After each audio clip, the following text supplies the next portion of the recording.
지난 1월 국내 경제의 생산과 소비, 투자가 일제히 감소했습니다. 특히 생산 지표는 코로나19가 시작됐던 2020년 2월 이후 가장 크게 떨어졌습니다.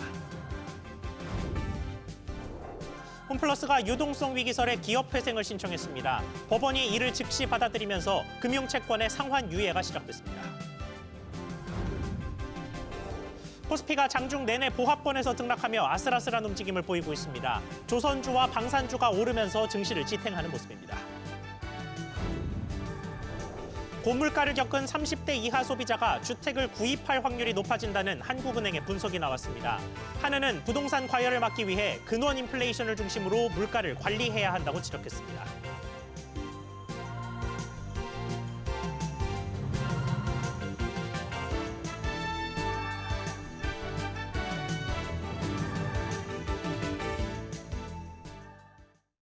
여러분 안녕하십니까?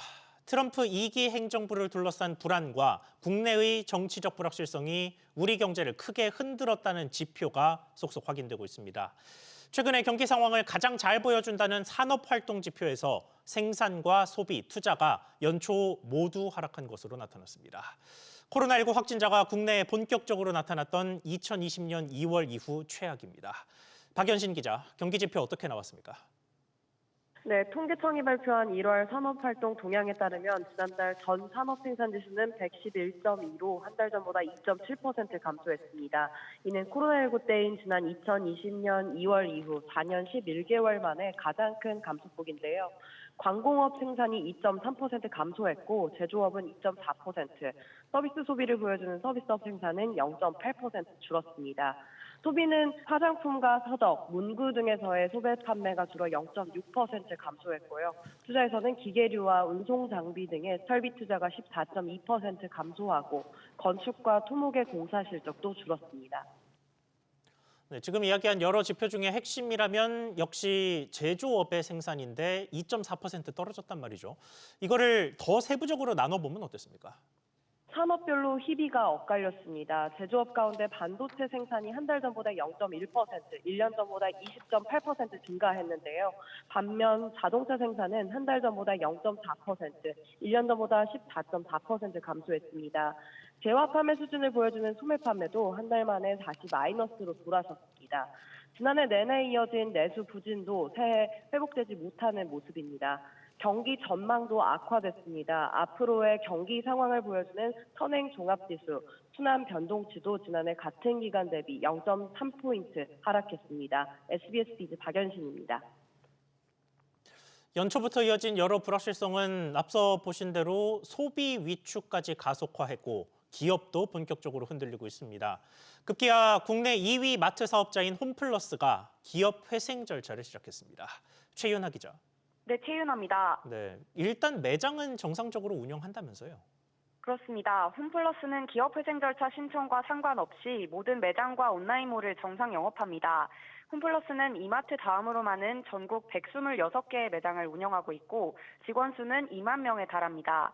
홈플러스는 오늘 오전 전격적으로 서울회생법원에 회생 절차를 신청했는데요. 법원은 곧바로 개시 결정을 내렸습니다. 이에 따라 금융채권 상환이 유예되고 협력 업체에 대한 채무는 전액 변제됩니다. 홈플러스는 신용등급이 하향 조정됨에 따라 금융기관에서 대출 규모를 줄이는 등 단기적인 자금 우려에 선제적으로 대응한 것이라며 사전 예방 차원임을 강조했습니다. 앞서 한국신용평가는 홈플러스가 과중한 재무부담과 사업 경쟁력에 대한 불확실성이 확대되고 있다며 신용등급을 낮췄습니다. 네, 홈플러스의 위기 상황이 어떻게 이러는 겁니까? 네, 실질적인 금융부채만 2조 원에 달하는데요. 업계에 따르면 홈플러스는 지난해 11월쯤부터 협력 업체들의 정산을 제때 해주지 못하고 있는 상황으로 전해집니다. 한때 이마트에 이은 대형마트 업계 2위였지만 실적 하락세에 고전하던 홈플러스는 10년 전인 2015년 국내 최대 사모펀드 MBK 파트너스로 넘어갔습니다. 각종 마트 규제에 이어 이커머스의 시장 주도권을 내줬고 설상가상으로 최근 매수 침체에 따른 소비 위축으로 마트 사업이 직격탄을 맞고 있다는 분석입니다. MBK는 지난해 6월부터 홈플러스의 동네 슈퍼 부문인 익스프레스 사업부 매각을 추진하고 있지만 아직까지 인수자가 없는 상황입니다. SBS 비즈 최윤아입니다. 우리 경제를 뒤흔든 미국의 관세 불확실성도 점차 실체를 드러내고 있습니다. 캐나다와 멕시코에는 예고했던 대로, 그리고 중국에 대해서는 한 달 만에 추가 관세를 부과하기 시작했습니다. 김성훈 기자가 미국의 움직임 전하겠습니다. 미국이 오늘부터 멕시코와 캐나다에서 들어오는 수입품에 25% 관세를 부과했습니다. No room left for Mexico or for Canada. No, the tariffs, they're all set. They go into effect tomorrow. 트럼프 대통령은 중국산 수입품에도 10%의 추가 관세를 부과하는 행정명령에 서명했습니다. 한 달 전 부과된 10% 관세까지 더하면 중국은 20%의 관세 부담을 안게 됐습니다.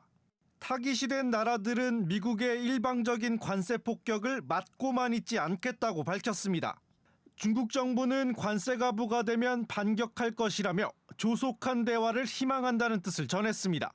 중국 관영 매체는 정부가 미국산 농산물과 식품 등을 겨냥한 보복 조치를 검토하고 있다고 전했습니다. 캐나다도 강경 대응의 뜻을 밝혔습니다. If ever there were tariffs on Tuesday, as we have all seen, as we were ready to do last time, we will have a strong, unequivocal, and proportional response as Canadians expect. 캐나다는 과일과 화장품 등 우리 돈 30조 원 규모의 미국산 제품에 25% 관세로 맞불을 놨습니다. 이에 아랑곳하지 않고 트럼프 대통령은 다음 달 2일 수입 농산물에도 관세를 매기겠다고 밝히면서 공세 수위를 한 단계 더 높였습니다. 앞서 상호 관세와 자동차에 대해서도 같은 날 관세 부과를 예고해 관세 폭풍이 휘몰아칠 전망입니다. 이에 대해 미국 내에서도 부작용을 우려하는 목소리가 커지고 있습니다. 워런 버핏 버크셔 해서웨이 회장은 관세는 전쟁 행위라면서 시간이 지나면 상품 자체에 대한 세금이 되기 때문에 결국 소비자들만 피해를 입을 것이라고 지적했습니다. SBS 비즈 김성훈입니다. 이런 움직임에 중국까지 조금 전에 보복 관세 조치를 밝히는 등 세계 경제는 점점 혼돈 속으로 들어가는 모습입니다. 이럴 때 각광받는 대표적인 투자처는 역시 안전자산인 금일 텐데 국내외 금값의 괴리가 최근 들어 커지는 모습입니다. 국제 금값이 여전히 고점 근처에서 움직이는 반면 국내는 상대적으로 더 큰 폭의 하락세를 보인 건데 자세한 상황 알아보겠습니다. 이민후 기자, 국내외 차이가 얼마나 나는 겁니까?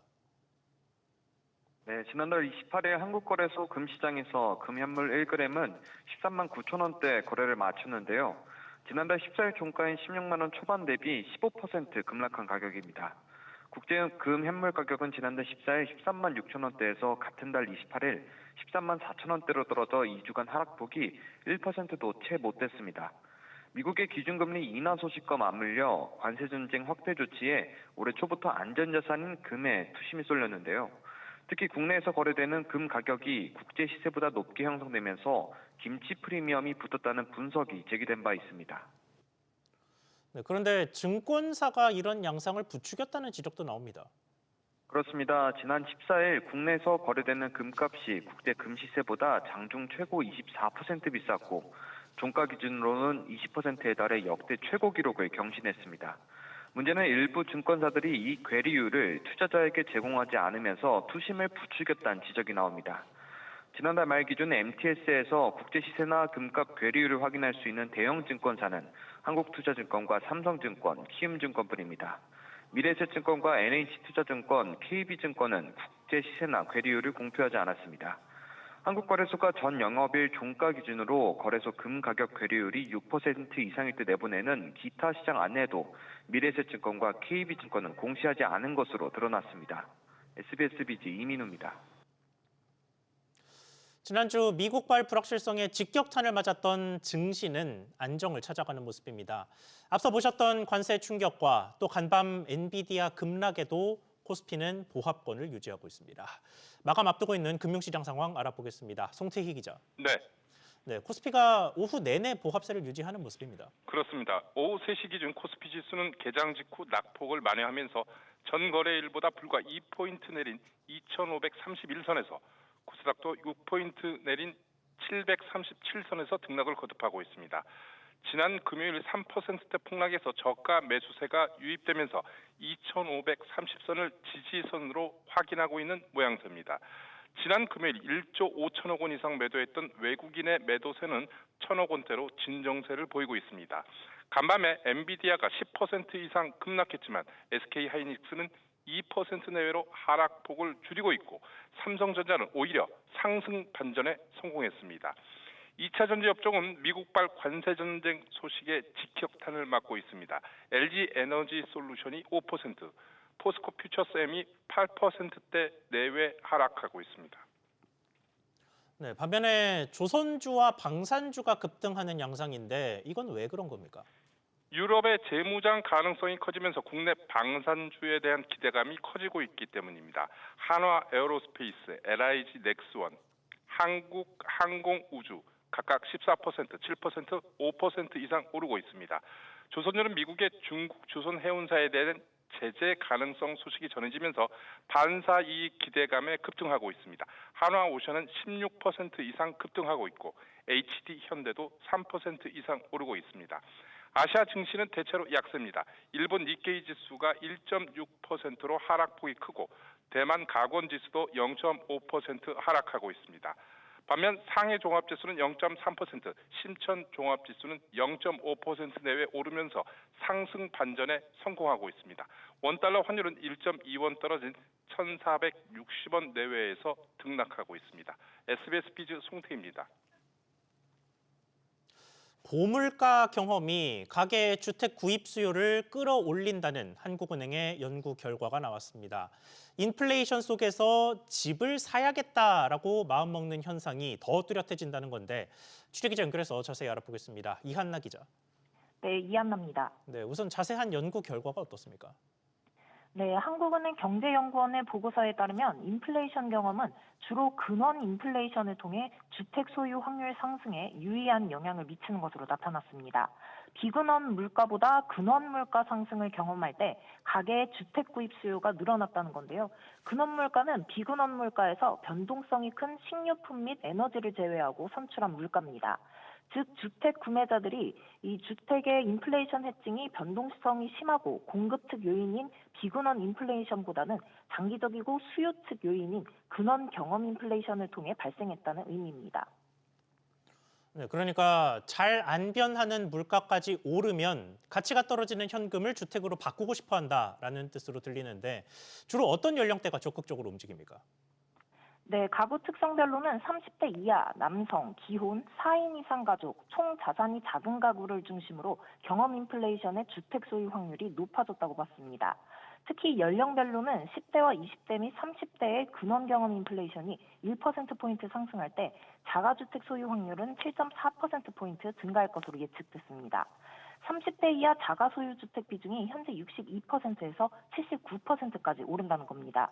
최영준 한은 연구위원은 인플레이션이 진행되면 화폐 가치가 줄어드는 반면 주택 등 실물 자산 가격이 상승할 것이라는 믿음이 있다라면서 높은 경험 인플레이션에 따른 주택 가격 상승 가능성을 방지하기 위해 수요 측면의 근원 인플레이션에 초점을 두고 물가 안정에 힘써야 할 것이라고 분석했습니다. SBS 비즈 이한나입니다. GS 리테일이 자사 간편 결제를 통해 제공하던 10% 할인 혜택을 폐지했습니다. 고물가 속 가성비 끼니를 위해서 편의점과 동네 슈퍼를 찾는 소비자들이 늘고 있는데 이번 혜택 폐지에 불만의 목소리도 나오고 있습니다. 정대한 기자, 어떤 혜택이 없어진 겁니까? 네, GS 리테일은 자사 간편 결제 서비스인 GS페이에 대해 관련 행사 상품을 10% 할인해주는 정책을 이달부터 폐지했습니다. GS 리테일은 할인과 적립 혜택을 내세워 GS페이 이용자들을 모아왔는데요. GS페이 가입자 수는 지난해 3분기 기준 454만 명으로 1년 전보다 약 85% 증가했고 결제 비중도 전체 매출의 15%로 높아졌습니다. GS 리테일 측은 다른 혜택으로 변경하고자 기획 중이라면서도 자사 전용 팝카드 할인 혜택은 유지한다고 설명했는데요. 온라인 커뮤니티상에서는 이제 혜택도 없는데 쓸모없어졌다. 무슨 이유로 10% 할인을 없애는지 이해가 안 된다 등의 부정적인 의견이 나오고 있습니다. 네, 최근에 편의점 이용이 많아지는 모습인데 정작 소비자 혜택이 줄어드는 양상이네요. 네, 고물가가 계속 지속되고 있는 가운데 이른바 가성비족이 편의점과 동네 슈퍼로 몰리고 있는데요. 정작 편의점 업계의 소비자 혜택은 갈수록 축소되는 분위기입니다. GS25와 CU는 지난해 행사 상품 구매 시 통신사 중복 할인 혜택을 없앴습니다. 이마트24는 지난해 신세계 포인트 적립률을 0.5%에서 0.1%로 낮췄고 세븐일레븐의 L포인트 적립률도 0.5%에서 0.1%로 크게 줄었습니다. SBS 비즈 정대한입니다. 최근 쿠팡이 판매자들에게 대금을 늦게 정산하면서 지연 이자도 지급하지 않는다는 혐의로 공정거래위원회가 제재를 검토 중이라는 소식 전해드렸습니다. 이런 가운데 지난해 기업들의 분쟁 조정에서 쿠팡 관련이 가장 많았던 것으로 나타났습니다. 신채연 기자, 쿠팡 관련 분쟁 조정 건수가 얼마나 많았습니까? 네, 이광일 더불어민주당 의원실이 한국공정거래조정원으로부터 제출받은 자료에 따르면 지난해 쿠팡과 관련된 분쟁 조정 접수는 모두 115건으로 가장 많았습니다. 쿠팡의 분쟁 조정은 지난 2020년부터 5년 연속 증가됩니다. 분쟁 조정 접수가 많다는 건 플랫폼과 판매자 간 또는 판매자와 판매자 간 갈등이 자주 발생하고 상당수가 자체적으로 해결되지 않고 있다는 의미입니다. 이런 가운데 공정위는 쿠팡이 판매자들에게 대금을 늦게 주고 지연 이자도 지급하지 않았다며 제재를 검토하고 있습니다. 네, 그리고 배달의 민족도 접수 건수가 급증했다면서요? 네, 그렇습니다. 배달의 민족을 운영하는 우아한 형제들과 관련된 분쟁 조정 접수는 지난 2020년 5건이었지만 2023년에는 10건, 지난해에는 41건으로 급증했습니다. 쿠팡과 배달의 민족뿐만 아니라 네이버와 지마켓 등을 포함해 주요 16개 온라인 플랫폼 전반적으로 봐도 사업자 간 갈등은 2020년 61건에서 지난해 227건으로 증가됩니다. SBS 비즈의 신채원입니다. 알뜰폰은 국내 LTE 4세대 이동통신 이용자들 사이에서는 인기가 많았습니다만 5G 시장에서는 이용자가 급감했습니다. 이런 가운데 정부가 알뜰폰 활성화를 위한 대책을 내놓으면서 5G를 만 원대에 쓸 수 있는 저렴한 요금제가 나왔습니다. 김동필 기자가 보도합니다. 만 원대 5G 요금제가 속속 출시됐습니다. 월 2만 원이 채 안 되는데 데이터 20GB와 음성, 문자 서비스를 기본으로 제공합니다. 비슷한 조건의 이동통신 3사의 최저가와 비교하면 절반 수준에 불과합니다. 만 원대 요금제가 가능해진 건 정부의 알뜰폰 활성화 대책 때문입니다. 앞서 지난달 과학기술정보통신부는 알뜰폰의 도매 대가, 즉 망사용료를 대폭 인하하기 위한 고시 개정을 마쳤습니다. 현재 5G 시장은 이동통신 3사 가입자가 99%를 차지하고 있고 알뜰폰 가입자는 1% 점유율에 그칩니다. 알뜰폰 업계는 저렴한 요금제로 5G 시장 확대를 기대하고 있습니다. 싼 전화기인가 폰을 따로 사야 되는 건지 이렇게 생각하는 분들도 있고 이래가지고 올 초부터 좀 강력하게 좀 인식을 시켜주기 위해서 이런 요금제를 내게 된 거죠. 지금은 SK텔레콤망을 이용하는 알뜰폰만 요금제가 출시됐지만 조만간 KT와 LG U+의 도매 대가도 인하되면 만 원대 요금제 경쟁이 더 치열해질 것으로 보입니다. 한편 지난해 알뜰폰 가입자 순증 규모는 불과 1년 전인 2023년보다 절반 이하로 급감했습니다. SBS 비즈 김동필입니다. 이런 가운데 스페인에서는 세계 최대 이동통신 전시회 MWC가 개막했습니다. 특히 올해는 중국 업체들이 다양한 신제품을 내놓으면서 스마트폰 경쟁을 예고했는데 현지의 분위기를 김한나 기자가 전하겠습니다. 태블릿 PC처럼 보이는 10.2인치 디스플레이가 두 번 접힙니다. 중국 기업 화웨이가 지난해 세계 최초로 출시한 트리폴드폰 메이트 XT입니다. 이번 MWC 전시장 내에서 가장 큰 부스를 마련한 화웨이는 트리폴드폰을 앞세워 관람객들의 이목을 사로잡고 있습니다. 언뜻 보면 카메라 같은 이 스마트폰은 샤오미의 최신 스마트폰 울트라 15입니다. 독일 카메라 명가인 라이카와 손잡고 인물과 거리 사진에 최적화된 압도적 촬영 성능을 구현했습니다. 구글 제미나이가 적용됐고 인공지능 기능이 강화돼 앱 사이 연동도 편리해졌습니다. 삼성전자도 이번 MWC 행사에서 갤럭시 S 시리즈 가운데 가장 얇은 두께를 가진 갤럭시 S25 엣지를 내놨습니다. 역대 갤럭시 S 시리즈 제품 중 가장 슬림한 디자인이 특징입니다. 삼성전자 부스 옆에 자리한 중국 스마트폰 브랜드인 아너도 슬림형 모델 매직 V 시리즈를 선보이며 탄탄한 기술력을 뽐냈습니다. 탄탄한 내수 시장을 기반으로 기술력을 쌓아온 중국의 IT 기업들은 글로벌 시장 공략에 자신감을 내비쳤습니다.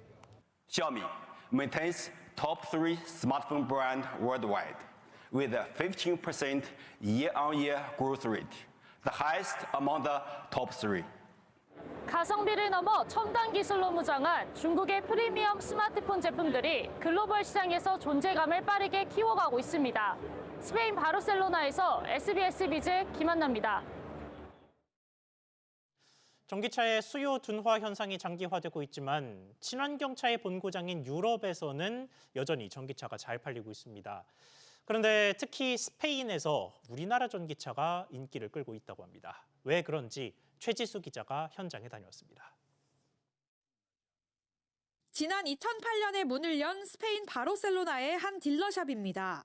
신차 전시장과 서비스 센터, 인증 중고차 판매소가 한 곳에 모여 있는데 현지 직원에 따르면 하루 방문객이 평균 200명에 달합니다. Aquí en Kia aseguramos 100% que tienen la garantía de 7 años y que el coche está 100% revisado, que no van a tener problemas. Y básicamente todo el mundo dice eso, vienen por eso. Lo que les gusta más básicamente es que no fallan y el diseño. 스페인은 유럽에서 전기차 판매량이 빠르게 증가하고 있는 국가 중 하나로 영국, 독일과 함께 기아의 유럽 3대 시장으로 꼽힙니다. 지난 2017년부터 이곳 스페인에서 기아 전기차 총 판매량은 매년 증가해 지난해엔 역대 최다 기록을 경신했습니다. 특히 소형 전기 SUV인 EV3는 지난달 스페인 전기차 판매량 1위 차종으로 등극했습니다. Son muy buenos. Las gamas así más asiáticas pues pueden ser más dulces. Algunos compañeros de trabajo. Sí, el comentario de la gente. 기아는 이러한 인기에 힘입어 첫 준중형급 세단형 전기차 EV4를 이곳 스페인에서 세계 최초로 공개했습니다. 소형 SUV EV2도 새로 선보였는데 도로가 좁고 골목길이 많은 스페인 특성상 특히 소형 전기차가 인기를 끌고 있기 때문입니다. 기아는 올해 유럽 시장에서 친환경차 비율을 22%까지 끌어올리고 글로벌 생산 기지도 8개로 확장해 나갈 계획입니다. SBS 비즈 최지수입니다. 금리 인하 요구권이라는 말 많이 들어보셨을 겁니다. 은행뿐만 아니라 카드사를 포함한 제2금융권에도 본인의 경제 사정이 변했을 때 대출 금리 인하를 요구할 수 있는 권리인데요. 그런데 8개 카드사의 요구권 수용률을 따져봤더니 천차만별인 것으로 나타났습니다. 신성호 기자, 카드업계가 받아들인 금리 인하 요구권 규모가 얼마나 됩니까? 네, 여신금융협회에 따르면 지난해 하반기 8개 카드사에 접수된 가계대출 금리 인하 요구권 신청 건수는 28만 1,500건으로 이 중 약 18만 4천 건이 수용된 것으로 나타났습니다. 이를 통해 감면된 이자는 51억 원가량으로 집계됐습니다. 금리 인하 요구권은 대출을 이용하는 소비자가 자신의 신용 상태가 나아졌을 때 금융사에 금리 인하를 요구할 수 있는 권리인데요. 2022년 여름부터 각 금융사들은 금리 인하 요구권 운영 실적을 공시하도록 되어 있습니다. 8개 카드사 중 수용 건수가 가장 많았던 곳은 삼성카드로 약 5만 2천 건이었고요. 현대카드 약 4만 8천 건, 신한카드 약 3만 2천 건으로 그 뒤를 이었습니다.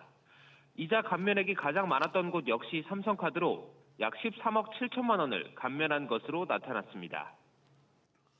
네, 이게 신청 대비 얼마나 수용했느냐, 그 수용률도 중요할 텐데 이건 카드사별로 어떻게 나타났습니까? 네, 하나카드의 수용률이 약 51.2%로 가장 저조했습니다. 그 뒤로 삼성카드 약 55%, BC카드 약 58% 등을 기록했는데요.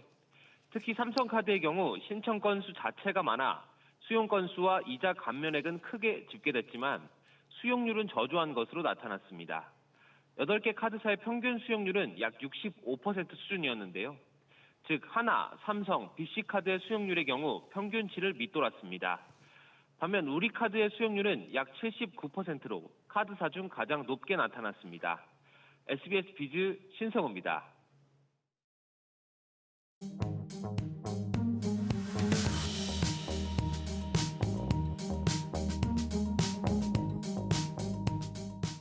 안녕하세요. K웨더 공기진흥센터에서 전해드리는 대기 오염 예보입니다. 실시간 현황 보시면 전국적으로 미세먼지 없는 모습입니다.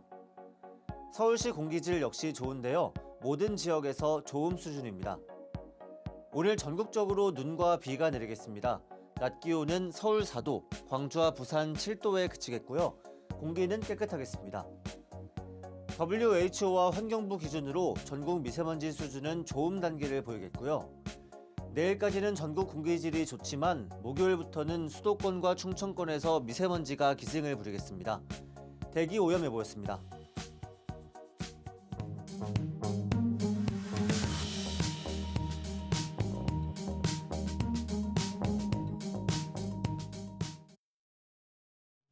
뉴스 마치겠습니다. 시청해주셔서 고맙습니다.